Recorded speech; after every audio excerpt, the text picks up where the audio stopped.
కొంతమంది newly married couple కావచ్చు. Couples వచ్చి మేడం మేము ఇప్పుడే ప్రెగ్నెన్సీ వద్దనుకుంటున్నాము. తీయించుకుందాం అనుకుంటున్నాం. కొంతమంది ఒక బేబీ ఉంటది. బేబీ చిన్నగుంది మేడం ఇప్పుడే వద్దనుకుంటున్నాం మేడం. ఇట్లా రకరకాల కండిషన్స్.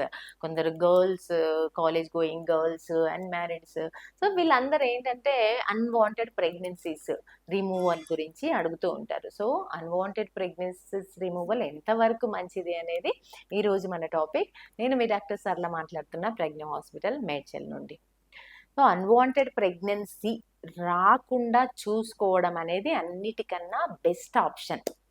అంటే ముందు జాగ్రత్తగా చాలా ప్రివెంటివ్ మెజర్స్ ఉన్నాయి మనకి. టాబ్లెట్స్ ఉన్నాయి, కండోమ్స్ ఉన్నాయి, కాపర్టీస్ ఉన్నాయి, మల్టీలోడ్స్ అని ఉన్నాయి, టాబ్లెట్స్ ఉన్నాయి, ఇంజెక్షన్స్ ఉన్నాయి. ఇన్ని రకాల ఆప్షన్స్ మనకి మార్కెట్లో అవైలబుల్గా ఫ్రీగా దొరుకుతున్నాయి ప్రెగ్నెన్సీని ప్రివెంట్ చేయడానికి. సో ఆ మెజర్స్, ప్రివెంటివ్ మెజర్స్ వాడుకొని ప్రెగ్నెన్సీ రాకుండా చూసుకోవాలి. కొంతమందికి యాక్సిడెంటల్గా ప్రెగ్నెన్సీ వచ్చి లైఫ్ టైంలో ఓన్లీ వన్స్ యాక్సిడెంటల్గా వచ్చింది అన్నప్పుడు, తప్పదు అన్నప్పుడు మాత్రమే ఆ ట్యాబ్లెట్ వాడాలి, ఎంటీపీ ట్యాబ్లెట్. అంతేగాని దాన్ని హ్యాబిటేట్ చేసుకొని రెండోసారి, మూడోసారి, నాలుగోసారి ఇంకా ఈజీగా ఉంది ట్యాబ్లెట్ తెచ్చేయడం, వేసుకోవడం, అది ఫ్యూచర్లో చాలా డేంజరు. అంటే గర్భసంచి వాపులు రావడము, బ్లీడింగ్ ప్రాబ్లమ్స్ రావడము, హెల్త్ ఖరాబ్ అయిపోవడము, అవసరం పడితే గర్భసంచి తీయాల్సిన పరిస్థితి కూడా ఒక్కొక్కసారి వస్తుంది. తీయాలి అనుకున్నప్పుడు లైఫ్లో ఓన్లీ వన్ టైమే, అది కూడా డాక్టర్ని కన్సల్ట్ చేసి డాక్టర్ యూట్రస్లో ఉందా లేదా, ఎన్ని వారాల గర్భం ఉంది, 6 వారాల నుండి 7 వారాల వరకు మాత్రమే ఆ ప్రెగ్నెన్సీ ట్యాబ్లెట్స్తో పోతుంది. 7 వారాలు దాటిన తర్వాత ట్యాబ్లెట్స్తో పోయే ఛాన్సెస్ ఉండదు.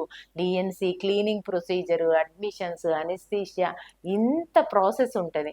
సో మీరు వద్దనుకుంటున్నారు అంటే డాక్టర్ని వెళ్ళి యూట్రస్లో ఉందా, ఒక్కొక్కసారి ఎక్టోపిక్ ఉంటుంది, గర్భసంచి బయట ప్రెగ్నెన్సీ ఫామ్ అయి ఉంటుంది. అప్పుడు ఏంటి, ట్యాబ్లెట్ తెచ్చేసుకుంటే ఒక్కోసారి గర్భసంచి పక్కన ట్యూబ్ పగిలిపోయి ప్రాణాల మీదకి వచ్చిన వాళ్ళు ఉన్నారు, ప్రాణాలు కోల్పోయిన వాళ్ళు ఉన్నారు.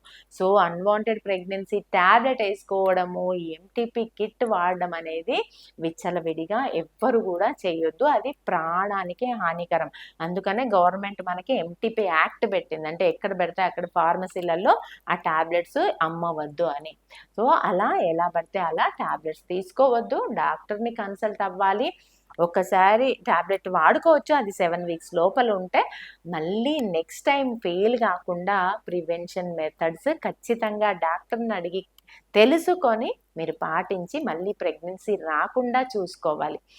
ఈసారి కూడా తీయించుకోవాలంటే మీకు బ్లడ్ కూడా బాగుండాలి. బ్లడ్ తక్కువ, రక్తహీనత ఉండి మీరు ఫార్మసీలో తెచ్చేసి వేసుకున్నారనుకోండి, హెవీ బ్లీడ్ అయిపోవడం, బ్లీడింగ్ ఆగకుండా అవ్వడం, కొలాప్స్ అయిపోవడం, ఒక్కొక్కసారి ప్రాణాలే కోల్పోవడం జరిగే ఛాన్సెస్ ఉన్నాయి. సో డాక్టర్ చూస్తారు మీకు బ్లడ్ బాగుందా, ఎన్ని వారాలు ఉంది, అసలు ట్యాబ్లెట్స్ కోతదా లేదా, గర్భసంచులు ఉందా, బయట ఉందా, ఇవన్నీ చెక్ చేసుకొని మీకు ఎంత డోస్ పెడితే అది క్లియర్ అయ్యే ఛాన్స్ ఉంది, ఆ డోస్ కూడా డాక్టర్ చూసి సెట్ చేస్తారు.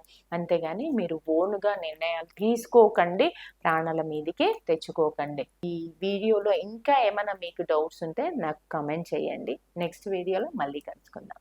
Thank you.